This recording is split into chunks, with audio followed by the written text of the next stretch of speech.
At exactly midnight, the church locked itself. No keys turned, no hands touched the doors. Everyone inside vanished without a trace, and the recordings captured only one word: stay. The church stood alone at the edge of the town, separated from the nearest houses by a narrow road and a line of dying trees. No one remembered when it was built. Some said it had always been there, long before the town had a name. During the day, it looked ordinary.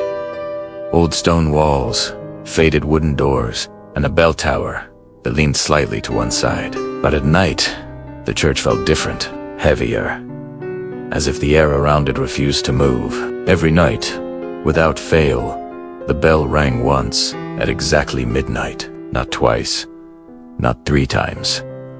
Just once.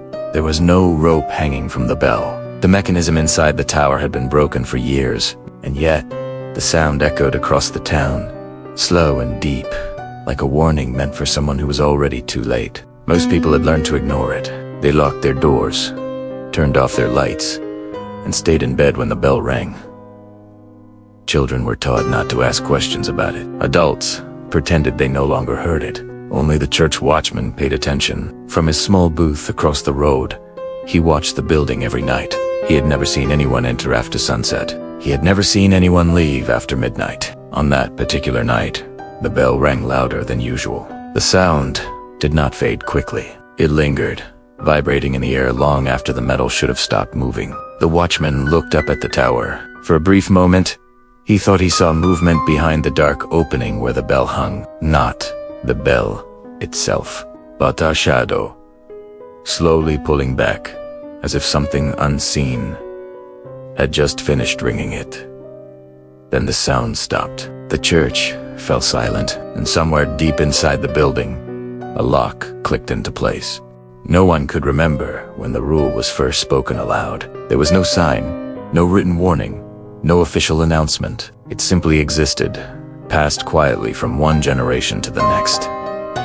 The church had to be empty before midnight. People followed the rule without questioning it. They planned weddings early in the day. Funerals ended before sunset. Even private prayers were never allowed to last too long. If someone asked why, the answers were always vague. It's safer, they were told. Nothing good stays after midnight.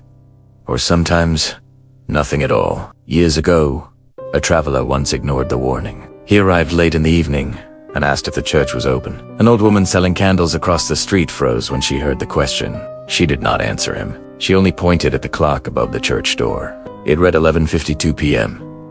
The traveler laughed and stepped inside anyway. No one tried to stop him. They simply watched the clock. At midnight, the bell rang once. When the doors were opened in the morning, the church was empty. There were no signs of a struggle. No blood. No broken furniture. Only one thing had changed. A single chair near the altar had been turned to face the wall. After that night, the rule was no longer whispered. It was enforced through silence. Parents pulled their children away from the church after dark. The priest locked the doors earlier than before, and the watchman was told never to leave his post at midnight, no matter what he heard, because sometimes, just before the bell rang, voices could be heard inside the church. Not prayers, not screams. Not screams, just quiet conversations, spoken in a language no one in the town recognized. And the closer the clock moved toward midnight, the more certain everyone became of one thing: the church did not want to be alone. The final service was never meant to feel important. It was scheduled only because the church was due to close for renovation the following week. A routine announcement, a quiet farewell. The priest kept the ceremony short. His voice echoed through the nearly empty hall as he avoided looking at the clock above the altar. He had served in that church for over 20 years. Yet that night, his hands trembled as he turned the pages of his book. Only a few people attended. An elderly couple sat in the front row, holding hands in silence. 3 young men stood near the back, whispering to each other, and a woman in a dark coat remained kneeling alone, her head bowed, her face hidden. When the service ended, the priest gave a polite blessing and stepped down from the altar. Most people left immediately, as they always did. But not everyone. The elderly couple stayed behind to pray. The woman in the dark coat did not move. One of the young men lingered, staring at the walls as if searching for something. The priest hesitated near the door. He cleared his throat and reminded them of the time. No one responded. He checked his watch. 11:55 p.m. The church felt colder than before. The candles flickered, though there was no wind. From somewhere above, a soft creaking sound echoed through the ceiling, slow and rhythmic. The priest called out again, louder this time. The woman did not lift her head. The young man finally turned toward the altar. "There's still time," he said quietly. The priest did not like the way he smiled. As the clock ticked closer to midnight, the silence inside the church began to change. It pressed down on the room, thick and heavy, as if the walls themselves were listening. The priest took one step back. The clock struck 11:58, and none of them noticed the doors had already stopped responding to the locks. The clock above the altar clicked forward with a sharp, final sound. 11:59 p.m. The priest reached for the main door, more out of instinct than thought. He placed his hand on the handle and paused. It felt colder than the stone walls around it. "Everyone needs to leave now," he said, forcing calm into his voice. "No one moved." The elderly couple remained seated, their fingers tightly interlocked. The woman in the dark coat continued to kneel, her shoulders rising and falling with slow, steady breaths. The young man near the back smiled again, wider this time. The second hand on the clock trembled as it approached the final mark. Then, at exactly midnight, everything happened at once. The church bell rang. One deep note filled the hall, vibrating through the floor and into the bones of everyone inside. Before the sound could fade, a loud metallic click echoed from every direction. The doors slammed shut, not just the main entrance, but every side door, every emergency exit, every small wooden door leading to storage rooms and confession booths. The priest stumbled backward. He rushed to the nearest door and twisted the handle. It did not move. He tried another, then another. Nothing. There were no chains, no visible locks. Yet the doors would not open. The elderly couple finally stood, panic breaking through their silence. They called out, their voices shaking, but the sound seemed to vanish before reaching the walls. The woman in the dark coat slowly rose to her feet. For the first time, she lifted her head. Her face was pale, her eyes empty, fixed on the altar. "It's closed now," she whispered. The young man laughed softly. Outside, the watchman ran toward the church after hearing the bell. He pulled at the doors with all his strength. They did not move. From inside, he thought he heard voices. Not shouting, not crying, praying. The bell's echo faded completely. The church settled into perfect silence, and somewhere within the walls, something unseen confirmed the lock. The silence did not arrive suddenly. It crept in, slow and deliberate, as if the church itself was taking a deep breath. At first, the people inside could still hear each other. Footsteps echoed faintly on the stone floor. A sharp intake of breath, a whispered prayer. Then, one by one, the sounds began to disappear. The elderly woman tried to call out to her husband, but her voice faded before reaching him. Her lips moved. No sound followed.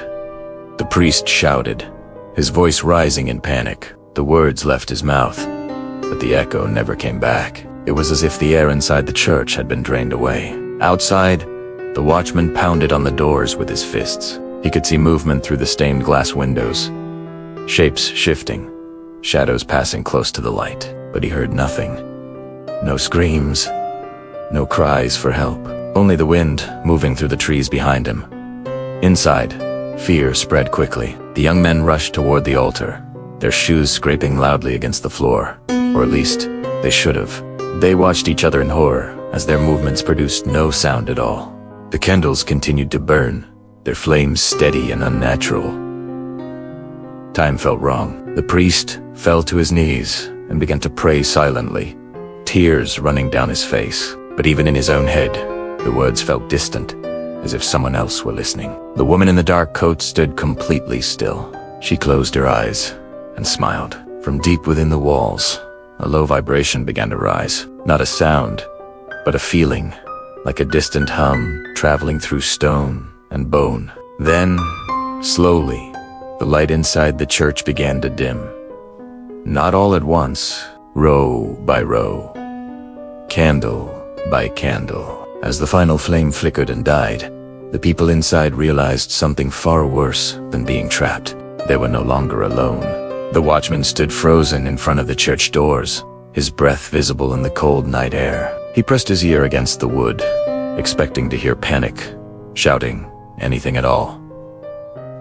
There was nothing. The stained glass windows glowed faintly from the remaining candles inside. Shadows moved behind them, stretching and folding in ways that did not follow human shapes. He stepped back.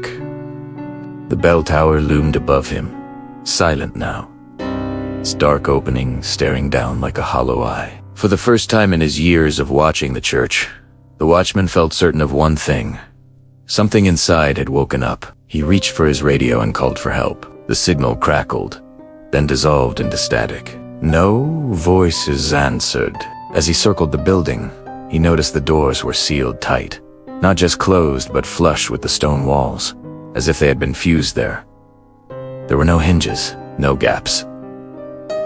The watchman raised his flashlight and aimed it at one of the windows. For a brief second, the light revealed a figure kneeling near the altar. Its head was bent backward at an impossible angle, face turned toward the ceiling. The watchman dropped the flashlight. When he picked it up again, the figure was gone. The windows darkened one by one. The last candle inside went out, then the clock in the tower began to move. The watchman watched in disbelief as the hands spun backward, fast and uneven, until they stopped again at exactly 12 o'clock. From inside the church, a sound finally emerged. Not screaming, not crying. Laughter. Soft, overlapping voices, layered on top of each other, echoing through the stone walls. The watchman backed away, his legs shaking. He crossed himself and whispered a prayer he had not spoken in years. Behind him, the bell rope, which had never been there before, began to sway on its own. And somewhere above, something prepared to ring again. Morning arrived without ceremony. The sky was pale and empty, and the town woke, as it always did, unaware that anything had changed. Birds gathered on the church roof, chirping softly, as if the night before had never happened. The watchman had not left his post. He stood across the road, eyes fixed on the church doors, which now looked ordinary again. Old, silent, harmless. When the police arrived, they found him pale and shaking, unable to explain what he had seen. His words came out in fragments. Bells, shadows, locked doors. They did not interrupt him. They had already noticed something was wrong. The church doors were no longer sealed. They opened easily, without resistance, as if they had never been locked at all. Inside, the air was cold and stale. The smell of melted wax hung in the hall. Sunlight streamed through the stained glass windows, casting harmless colors across the floor. The police searched every room. The altar, the confession booths, the storage areas, the bell tower. There was no sign of a struggle. No blood. No broken furniture. No torn clothing. But there were no people either. The benches were still occupied by personal belongings. Shoes rested neatly beneath the seats. A coat hung over the back of a chair. Everything suggested that several people had been there. And then, suddenly, they were not. One officer noticed something near the altar. A Bible lay open on the floor, its pages worn and yellowed. The chapter numbers were missing. Only the text remained. Another officer pointed upward. The cross above the altar had been turned upside down. No one admitted to touching it. The priest was gone. The elderly couple. The young men. The woman in the dark coat. There were no footprints leading out of the church. No fingerprints on the doors. By noon, the area was sealed off. By evening, the town had learned the truth. The church had not released what it took. After the police left, the church remained sealed for days. No one was allowed inside except investigators, and even they avoided staying longer than necessary. There was something about the building that made people uneasy, as if it were quietly observing everyone who entered. The items left behind were carefully catalogued. Pairs of shoes sat neatly beneath the benches, untouched. Some were old and worn, others nearly new. Each pair faced forward, as if their owners expected to return at any moment. Personal objects told unfinished stories. A folded prayer note rested inside a hymnal, written in shaky handwriting. A wallet lay on the floor near the back pew, still holding cash and identification. A wristwatch, stopped at exactly 12 o'clock, was found beneath the altar steps. But the most disturbing objects were the ones that did not belong. In the center aisle, investigators discovered faint marks on the stone floor. They looked like impressions made by knees, repeated again and again, forming a path toward the altar. Near the confession booths, the walls were warm to the touch, despite the cold air around them. No electrical wiring ran behind them, and behind the altar, carved deep into the wood, was a phrase no one remembered seeing before. "This place listens." The Bible found earlier was examined more closely. Every page number had been removed with care, leaving no tears or damage. Only the words remained, unmarked and unaltered. When the book was closed, something else was discovered. Pressed between the pages was a single church key. It did not match any lock in the building. By the end of the week, the authorities reached a conclusion they refused to explain publicly. The case was closed without answers. The church was scheduled to be renovated, not investigated further. And yet, at night, residents claimed they could still see light inside the building. Not from candles, not from lamps, but from somewhere deeper, as if something inside was reading what had been left behind. The investigators expected the security footage to explain everything. The church had been equipped with cameras years earlier, installed after several incidents of vandalism. They covered every entrance, the mine hole, and the area near the altar. At first, the recordings appeared normal. The final service played back without issue.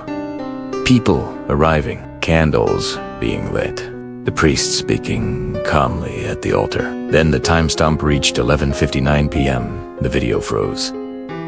Not for a second, not for a minute. Every camera stopped at the exact same frame. The screens showed the same image, people standing still, caught mid-motion, as if time itself had been interrupted. Technicians tried to restore the files. They failed. The data between 11:59 p.m. and 12:07 a.m.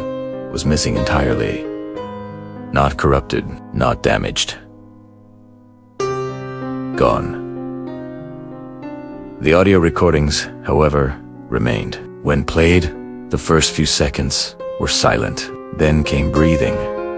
Heavy, uneven, too close to the microphone. Investigators assumed it belonged to someone inside the church, until they noticed the rhythm did not match any human pattern. As the recording continued, the breathing layered over itself, becoming multiple breaths at once. Then a voice emerged. Low.com. Not male or female. It spoke a single word. Stay. The technicians stopped the playback immediately. Later analysis revealed something even more disturbing. The word had not been spoken once.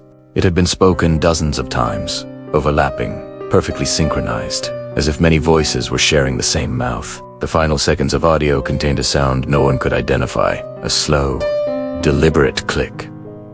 Metal sliding into place. When the investigators requested the original system logs, they found one final anomaly. At exactly midnight, the cameras had not shut down. They had been manually disabled. From inside the church, the confession record was not found in the church. It was discovered in the town archives, buried inside a box mislabeled as tax documents. The paper was yellowed and brittle, dated more than 40 years earlier. At first, it appeared ordinary. A written confession from a priest who had served in the same church decades ago. No name was attached, only a signature that had faded beyond recognition. But the content was anything but ordinary. The priest described a night service held long after midnight, conducted in secret. He wrote of a man who had entered the church demanding forgiveness, his voice shaking, his behavior violent and unpredictable. The priest admitted he was afraid. He claimed the man was not alone. According to the confession, something followed the man into the church, something that did not reflect in mirrors or cast shadows in candlelight. As the night deepened, the man begged to be locked inside the church. He said it was the only place it could not leave. The priest obeyed. He sealed the doors and fled, leaving the man screaming behind him. The confession ended with trembling handwriting. The priest wrote that he returned at sunrise, prepared to face the consequences of his actions. When he opened the doors, the church was empty. The man was gone. The priest wrote one final sentence before the page ended. It learned the sound of the lock.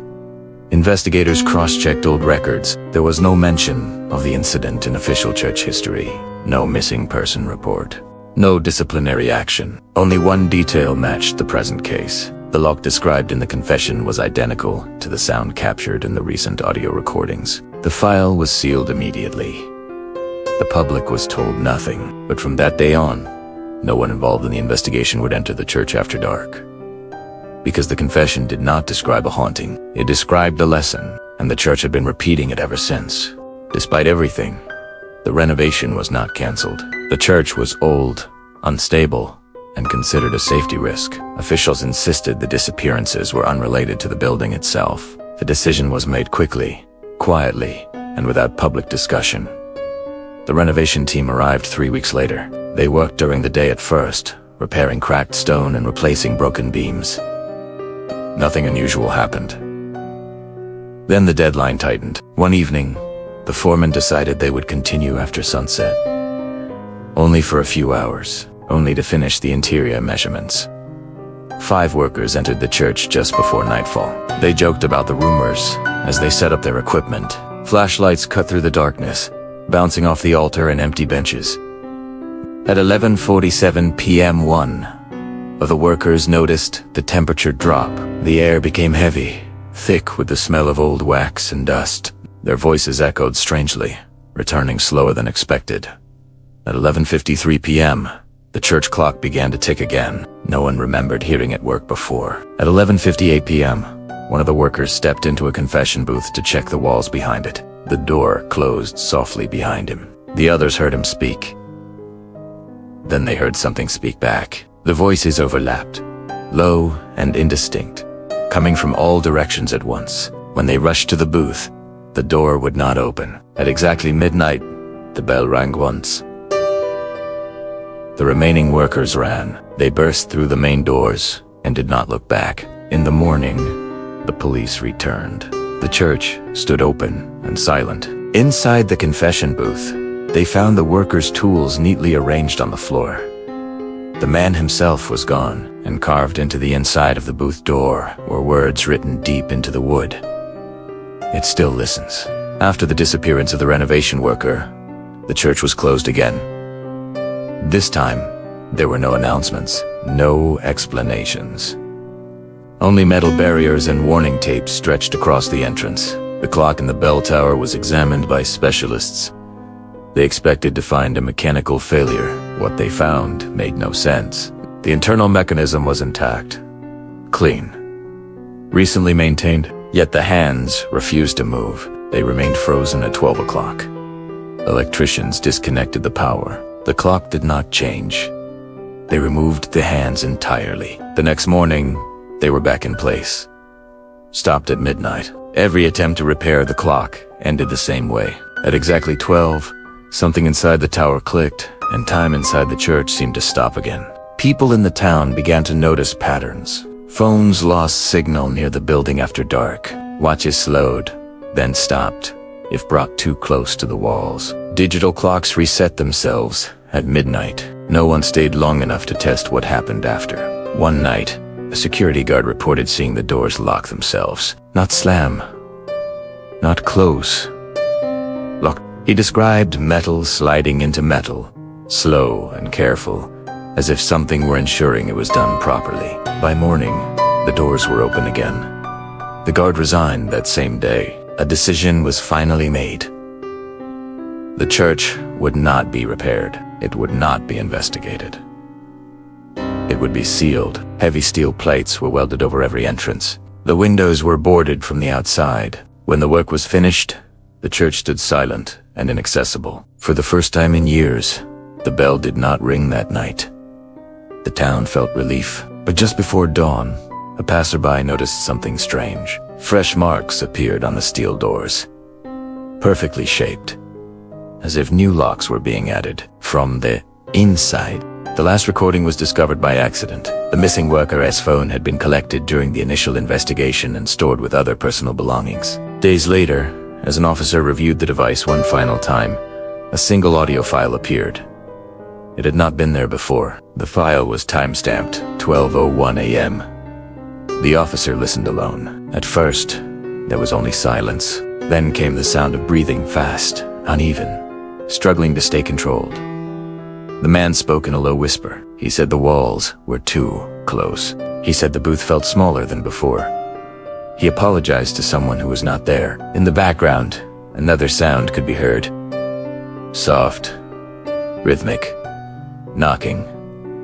Not from the door, from the walls themselves. The man began to pray. Halfway through his prayer, he stopped. His breathing slowed. His voice changed. He said he could hear his own words being repeated back to him, slightly delayed, slightly wrong. Then he said something that made the officer remove the headphones. There are too many of them now.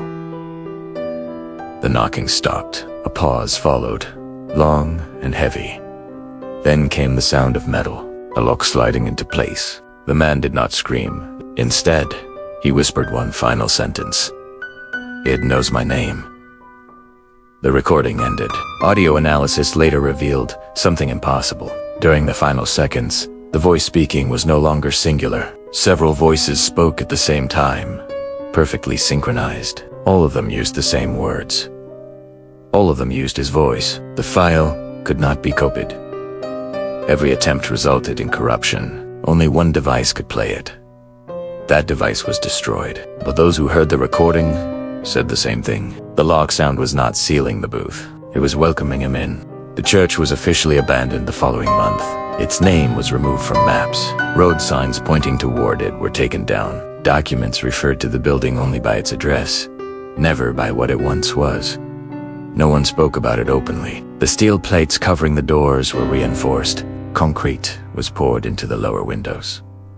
Fences were raised, topped with warning signs that no one bothered to read. From a distance, the church looked smaller, shrunken, as if it were slowly retreating into itself. At night, the area was empty. No cars passed. No lights remained on in nearby houses. Even animals avoided the road leading toward it. Yet some things did not change. Every night, at exactly midnight, people living closest to the church reported the same sensation. A pressure in the air, a heaviness that made breathing difficult, clocks slowing down for just a moment, and sometimes the sound of metal. Not loud, not sudden, careful. The kind of sound made by someone ensuring a door is properly secured. A security camera was installed across the street, aimed directly at the church. It ran continuously. The footage showed nothing unusual. Until midnight. At 12 a.m., the video did not freeze. It did not cut out. Instead, the image subtly shifted. The steel doors appeared slightly different. New marks were visible. Perfectly aligned grooves, forming the shape of locks that had not been there before. By morning, the marks were gone. Officials reviewed the footage and dismissed it as a visual error. No further investigation followed. Years passed. The church remained sealed, but those who passed by during the day sometimes noticed something through the cracks in the stone. A faint glow. Not candlelight, not electricity. Something steady, something patient, waiting for midnight. No official conclusion was ever reached. The disappearances were classified as unsolved. The reports gathered dust in locked cabinets. The church remained sealed, untouched, and deliberately forgotten. There were no bodies to bury, no names carved into stone, no funerals held. Time moved on, as it always does. New families moved into the town. Old stories faded into rumors. Children grew up hearing only fragments of what had happened, warnings without context. Do not go near the old church. Do not stay out after midnight. Most of them never asked why. Years later, a researcher attempted to study the building remotely. He reviewed archived footage, audio files, and witness statements. He noticed a pattern others had ignored. Every disappearance occurred at midnight. Every lock appeared after someone tried to leave. Every sound recorded was not a scream, but a response. The church did not trap people at random. It reacted. It listened. The researcher wrote a final note in his report before abandoning the project. The structure behaves less like a building and more like a container. No one published his findings. One winter night, long after the town had changed, the power went out across the entire area. Homes fell into darkness. Phones stopped working. At midnight, the bell rang again. Once, people looked toward the hill where the church stood. They saw light behind the sealed doors. And for the first time in years, the sound of voices carried through the air. Not shouting, not crying, praying. As the bell's echo faded, a single thought settled into the minds of those who listened. If the church locks itself every midnight, and no one inside is ever seen again, then perhaps the doors are not meant to keep people out. Perhaps they are meant to keep something in, and perhaps one day it will be full.